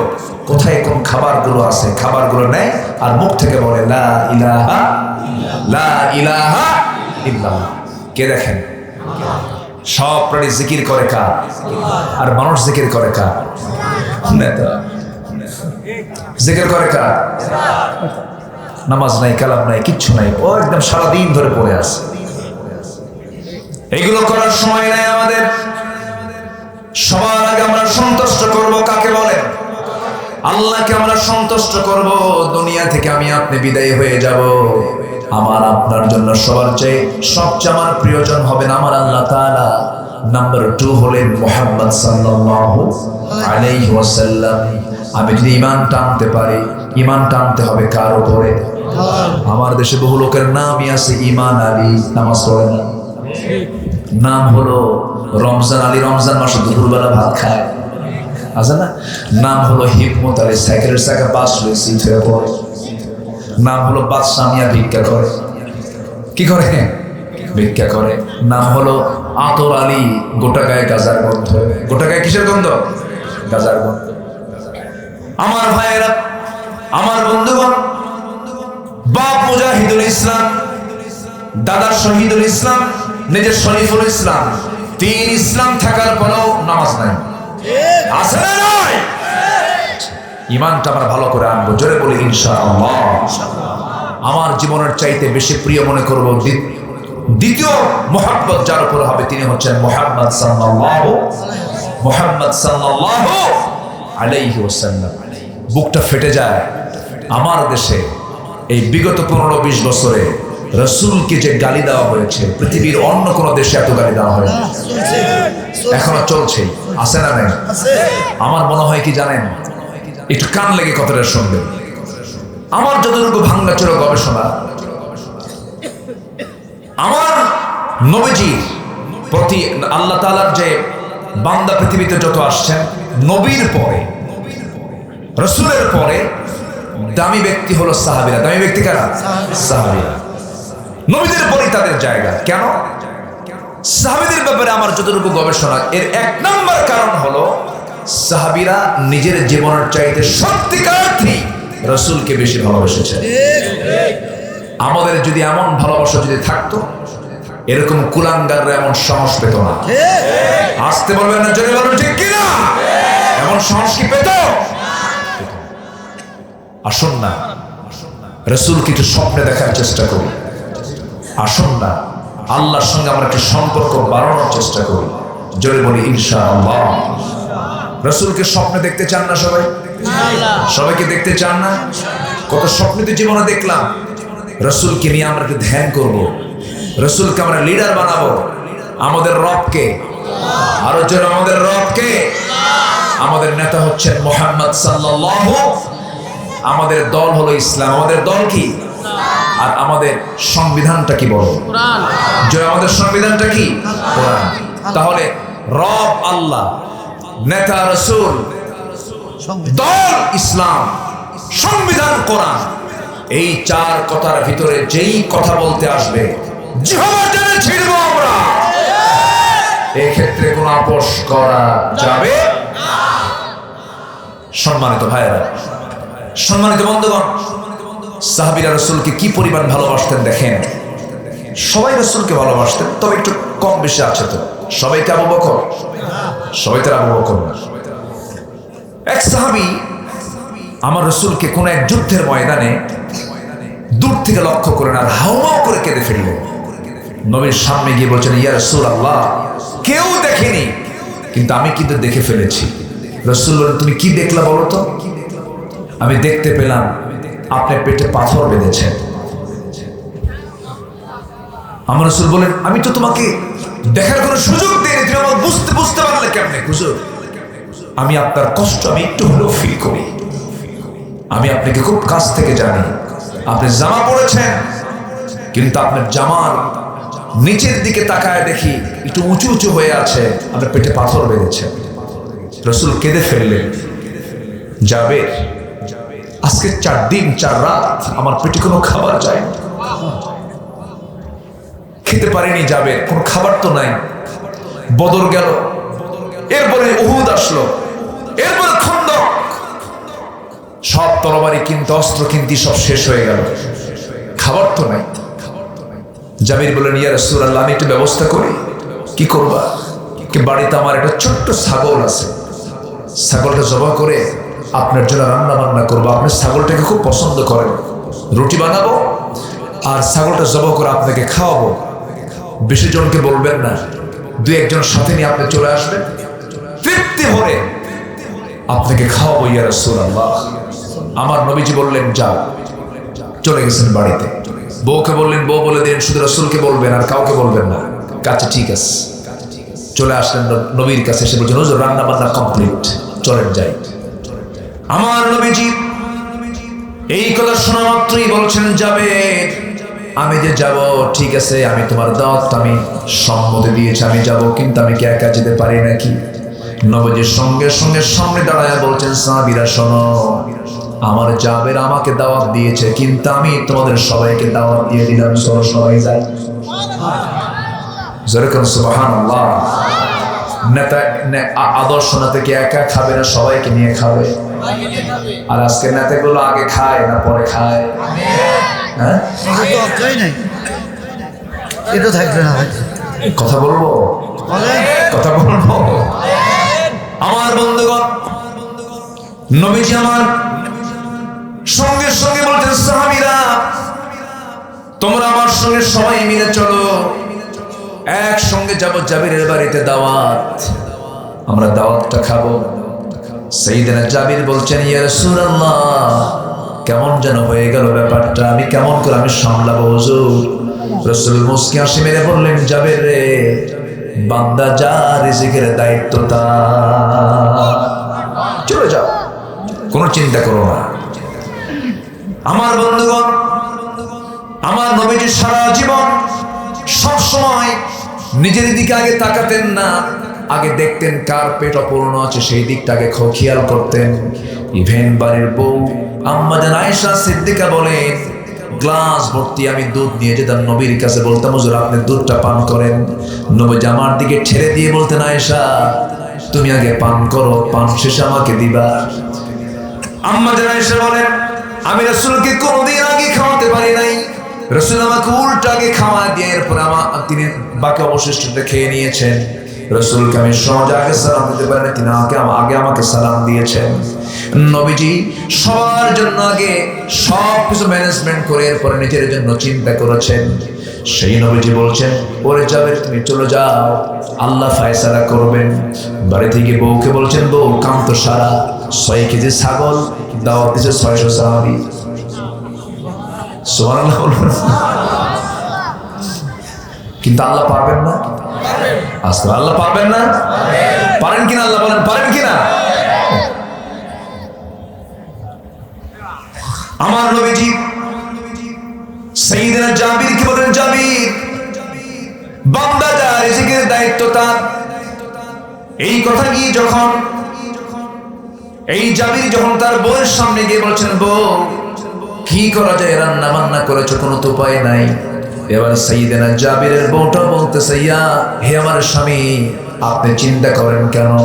যে বাড়িতে মেহমান আসে বেশি সেই বাড়িতে বরকত বেশি। যেরকম সুবহানাল্লাহ। কিছু কিছু বাড়ির বউরা আছে মেহমান দেখলে ওদের গা জ্বলে, আছে না? আছে না? বলেন মেহমান আছে যে ঘরে বরকত আছে সেই ঘরে। মেহমান নিয়ে খাবেন, বরকত ফুরাবে না, চাউল ফুরবে না, বাজার ফুরবে না। যে বাড়িতে মেহমান বেশি সেই বাড়িতে আল্লাহ তাআলার এক্সট্রা রহমত থাকে বেশি। সাইয়েদনা ইব্রাহিম আলাইহিস সালাম কখনো মেহমান ছাড়া খেতেন না, রাসূল কখনো মেহমান ছাড়া খেতেন না। একজন সাহাবী গরিব মানুষ, বাড়িতে 3 মাস বাজার নাই। কয় মাস বাজার নাই বলেন? 3 মাস বাজার নাই। 3 মাসের বাজার ছাড়া একটা পরিবার, বউ 3 মাসের মাথায় বলছে, আমার স্বামী তালহা 3 মাস যাবত বাজার নাই। কোন অভিযোগ আপনাকে দিচ্ছি না, কিন্তু আপনার কাছ থেকে দিনে দিনে কিছু কয়েন জমা করে করে এতগুলো কয়েন জমা করেছি, পয়সা জমা করেছি। আজকে একটু বাজারে যান, তৃপ্তি মতো বাজার করে আনবেন, তৃপ্তি মতো আজকে আমরা খাবো বাচ্চাদেরকে নিয়ে। আপনি একটু বাজার করে আসেন। বাজারের উদ্দেশ্যে বের হয়েছেন, আজান দিয়ে ফেলছে। এখন বলেন বাজার আগে না নামাজ আগে? নামাজে ঢুকে পড়েছেন, নবীজির ওয়াজ শুরু হয়ে গেছে। আসর হলো, মাগরিব হলো, বাজার করা হলো না। ঈশার নামাজ শেষান্তে নবীজি বের হয়ে আসবেন। রাসূল বলেন, তালহা এই দিকে আসো। বেশ কিছু মেহমান ছিল, সবাইকে ভাগাভাগি করে দিয়ে দিয়েছি।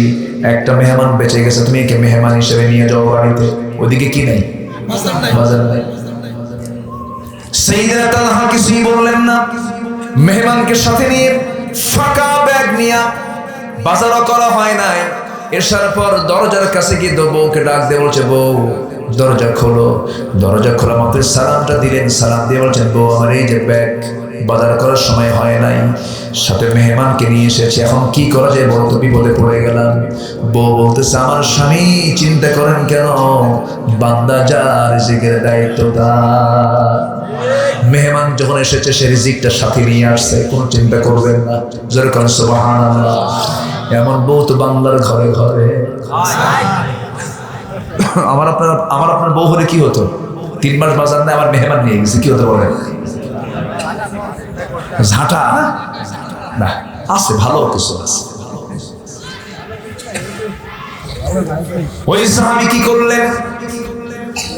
বলছেন, আমার স্ত্রী এখন কি করা যায়? স্ত্রী বলছেন, স্বামী আমার কোনো টেনশন করবেন না, ওই যে একটা তুষের বস্তা দেখা যায়, তুষের বস্তা একটু মাটিতে নেমে দেন। তুষের বস্তা মাটিতে নেমে দেওয়া হলো। চালনা দিয়ে চালতে চালতে চালতে চালতে মোটে কিছু জবের খুদ বের হলো। সেই খুদটাকে পিসদানি থেকে পিষে পিষে এটাকে আটা করা হলো, খামির করা হলো। মোটে 2টা রুটি প্রস্তুত হয়ে গেল। কত কষ্ট করে করে 2টা রুটি তারা বানিয়েছেন। বানিয়ে দিয়ে স্বামীকে বলছে, স্বামী আমার এই 2টা রুটি নিয়ে মেহমানের সামনে দিয়ে বসবা না, চট করে চলে আসবা।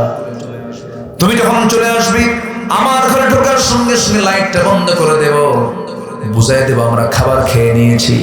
তুমি যদি ওখানে বসে থাকো তোমার জন্য একটা রুটি বরাদ্দ হয়ে যাবে, তোমাকেও খেতে হবে, মেহমানের পেটটা ভরবে না। গোটা রাত না খেয়ে মেহমানকে কষ্ট করে মোটে 2টা রুটি দিয়েছেন, যতটুকু পারছেন তাদের সাথে কুলাইছে। ফজর নামাজ পড়তে গেছেন তালহা মেহমানকে সাথে নিয়ে। নামাজ শেষ, সবাই চলে যাচ্ছে, পিছন দিকে রাসূল বলছেন, তালহা রে এই দিকে আসো। তালহা বলছেন, ইয়া রাসূলুল্লাহ মনে হয় ফেরেশতা আপনাকে খবর দিয়েছে আমি মেহমানকে সম্মান করতে পারি।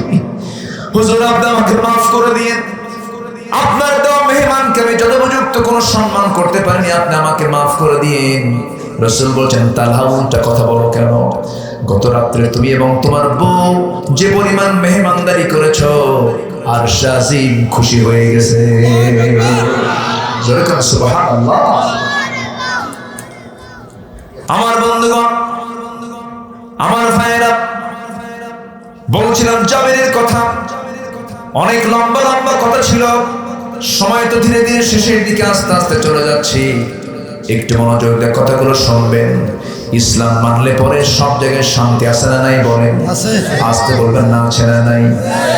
এই প্রেক্ষাপট যখন চলে আসলো, দেখেন সাহাবীরা রাসূলকে কি পরিমাণ ভালোবেসেছেন, কি পরিমাণ উদারতা দেখিয়েছেন। আমার নবীজি বলছেন, যাবে চিন্তা করো না, তোমার মেহমানদারি আল্লাহ পাক করায় দিবেন। জোরে করুন সুবহানাল্লাহ।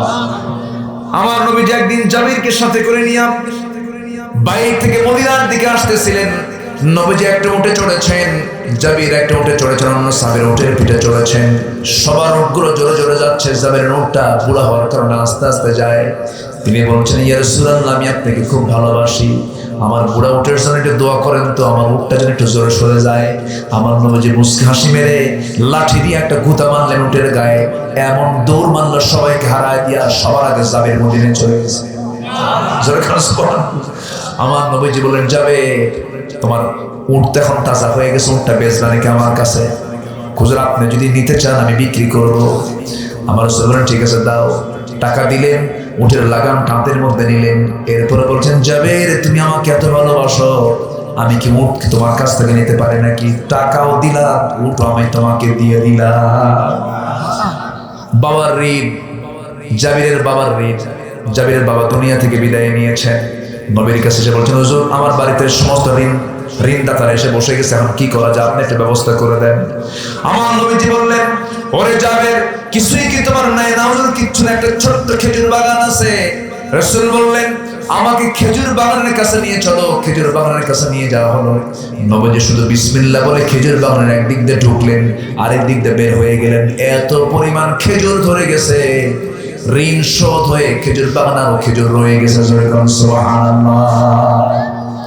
সেই বরকতময় রাসূল দাওয়াত খেতে গেছেন জাবিরের বাড়িতে, যে জাবির রাসূলকে জীবনের চাইতে বেশি ভালোবাসে। দরজার কাছে গিয়ে বলছেন, যাবে চিন্তা করো না, তোমার বউকে আমার সালাম জানায় দিবা, তোমার বউকে আমার সালাম জানায় বলবা, যে হাড়িতে ছাগল রান্না হয়েছে সেই হাড়ির ঢাকনা যেন না খোলে, যে হাড়িতে রুটি বানায় রেখে দিয়েছে সেই রুটির ঢাকনা যেন না টান দেয়, ঢাকনা যেন ঢেকে রাখে। আজকে বন্টন করার দায়িত্ব আমি কাউকে দেব না। আমার এই খন্দকের পরিখা খনন করা সাহাবীরা না খাওয়া, আমি নিজের রাসূল আগে না খায়া সবাইকে তৃপ্তি মতো আমার হাতে বন্টন করে দেব। জোরে করে সুবহানাল্লাহ। আমি নিজে বন্টন করে, রাসূল ছিলেন বাবুরচির ভূমিকায়। আল্লাহু আকবার বলে। রাসূল কিসের ভূমিকায়? বাবুরচির ভূমিকায়। রাসূল নিজে খাওয়ায় দিতেন। একদিন রান্না বান্না করা হবে, কে খাওয়াবে, কে রান্না বান্না করবে, দায়িত্ব নিল একজন। কে বাজার করবে, দায়িত্ব নিল একজন। কে তরকারি কুটবে, দায়িত্ব নিল কিছু সাহাবী। সব দায়িত্ব বন্টন করা শেষ। রাসূল বলেন, আমারে কি দায়িত্ব দিলা? কও হুজুর আপনাকে দায়িত্ব দেওয়া যায়। রাসূল বলেন, না আমাকে দায়িত্ব দিতেই হবে। কিনা হুজুর আপনাকে দায়িত্ব দেব না আমরা। না, আমি একটা দায়িত্ব স্বেচ্ছায় নিচ্ছি। কি? জ্বালানির দায়িত্ব আমি নিলাম, কাঠ সংগ্রহ আমি রাসূল করবো। সবচেয়ে কঠিন দায়িত্ব রাসূল। জোরে বলি সুবহানাল্লাহ। এটাই হচ্ছে লিডার, এটাই হচ্ছে নেতা মুহাম্মদ সাল্লাল্লাহু আলাইহি ওয়াসাল্লাম। কথা শুনবেন? জিকির করি লা ইলাহা, আরো জোরে লা ইলাহা, আরো জোরে লা ইলাহা,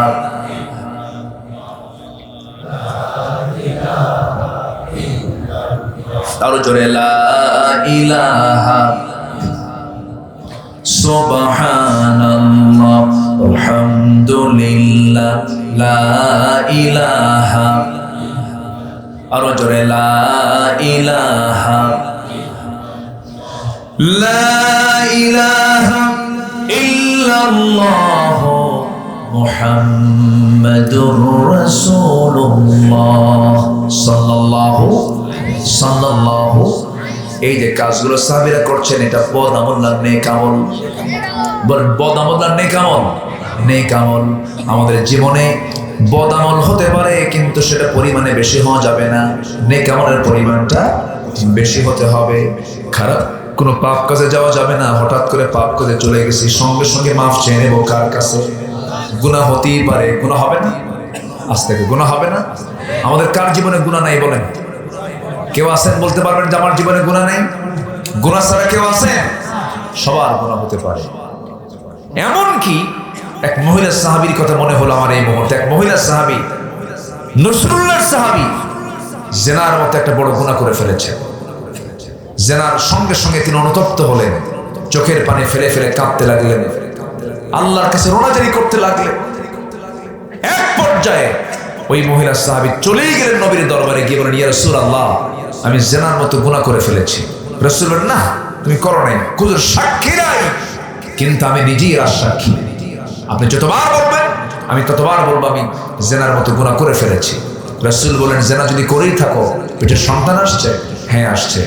উপায় নাই, সন্তান ডেলিভারি না হওয়া পর্যন্ত তোমার উপরে কোনো আইন কার্যকর করা যাবে না, তুমি চলে যাও বাড়িতে। ওই মহিলা সাহাবী বলেন, ইয়া রাসূলুল্লাহ, আমি যে বাঁচবো তার গ্যারান্টি কি? আমি তোমার জন্য দোয়া করে দিচ্ছি, তুমি চলে যাও, আল্লাহ তোমার প্রতি রহমত নাজিল করো। ওই সাহাবী চলে গেলেন বাড়িতে। গিয়ে তার একটাই কাজ, সেটা হলো ক্ষমা চাওয়া। কার কাছে? আল্লাহর কাছে। চোখের পানি ফেলে ফেলে ক্ষমা চাচ্ছেন, তওবা করতেছেন, রোনাজারি করতেছেন। চোখের পানি এমন একটা বরকতি জিনিস, সাত সমুদ্রের পানি দিয়ে জাহান্নাম নিভবে না, কিন্তু বান্দা যদি আল্লাহর ভয়ে চোখের পানি এক ফোঁটা ফেলতে পারে, 7টা জাহান্নাম তার জন্য নিভে যাবে। জয় বলে সুবহানাল্লাহ। ওই মহিলা ভুল করে ফেললেন, তওবা করতেছেন, আল্লাহর কাছে রোনাজারি করতেছেন। শেষ পর্যন্ত সন্তান ডেলিভারি যখন হয়ে গেছে, ওই মহিলা সাহাবী করলেন কি, 2 দিন পর নয়, 3 দিন পর নয়, 1 দিন পর ডেলিভারির 1 দিন পর নবীর কাছে গিয়ে বলছেন, ইয়া রাসূলুল্লাহ, সন্তান তো ডেলিভারি হয়ে গেছে আমার। রাসূল বলছেন, সন্তানটা জীবিত না মৃত? সন্তান তো জীবিত। রাসূল বলেন, কোনো কথা নাই, হাউলাইনি কামিলাইন, সন্তান তোমাকে অবশ্যই দুধ পান করাতে হবে, নচেত সন্তানটা মারা যাবে। সন্তানের দুধ খাওয়ানো পর্যন্ত তোমাকে এই অবস্থায় রাখতে হবে। মহিলা বলছেন, ইয়া রাসূলুল্লাহ, আমি যে বাঁচবো তার গ্যারান্টি কি? রাসূল বলেন, আমি কিচ্ছু বলতে পারবো না, যাও তুমি তোমার সন্তানের তুমি লালন পালনের দায়িত্ব গ্রহণ করো। মহিলা চলে গেলেন, সন্তানকে দুধ খাওয়াচ্ছেন, অন্য খাবারের প্র্যাকটিস গড়ে তুলে 6 মাসের মাথায় টোটালি দুধ বন্ধ করে দিলেন। আমার বন্ধুগণ, রাসূলের সামনে একজন আসামি এসে সমস্ত দোষ স্বীকার করতেছে, তাকে রাখার জন্য জেলখানারও প্রয়োজন হলো না, তাকে ধরার জন্য পুলিশও লাগলো না। ওই বান্দাগুলো একমাত্র ভয় করেছেন কাকে? একটা আদর্শ নাগরিক তৈরি করার জন্য নাগরিককে সবার আগে ভয় ঢুকায় দিতে হবে। কার ভয়? র্যাবের ভয় না রবের ভয়? প্রশাসনের ভয় না আল্লাহর ভয়? আমার ভাইয়েরা, শেষ পর্যন্ত কি হলো? সন্তান 6 মাসের মাথায় নবীর সামনে নিয়ে আসলেন।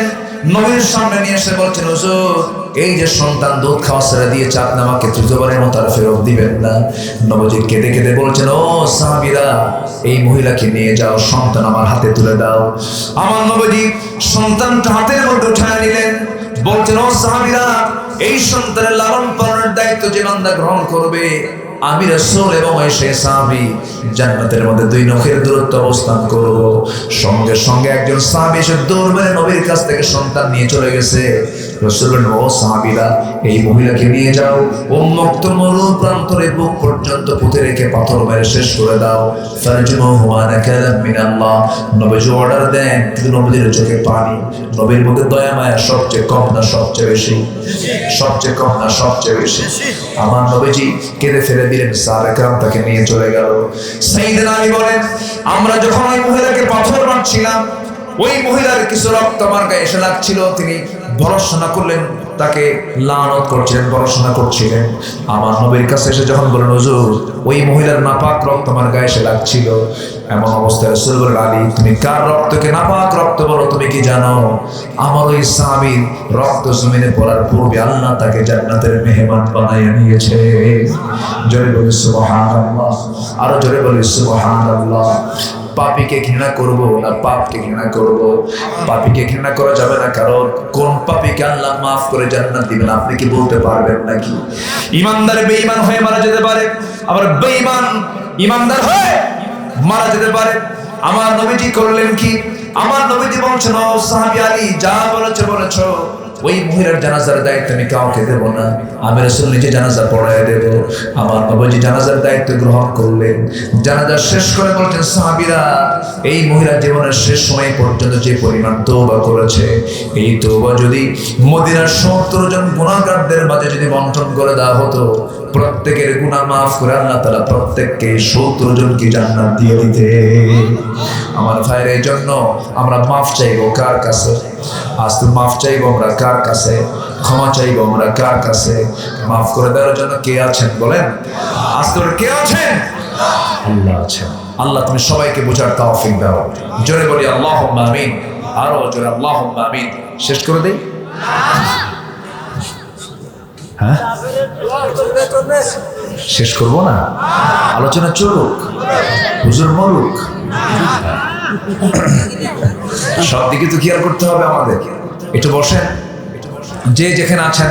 আমি খুব খুশি, এতগুলো মানুষের ভিতর থেকে 2, 4, 5 জন 50 জন 60 জন লোক তো উঠতেই পারে।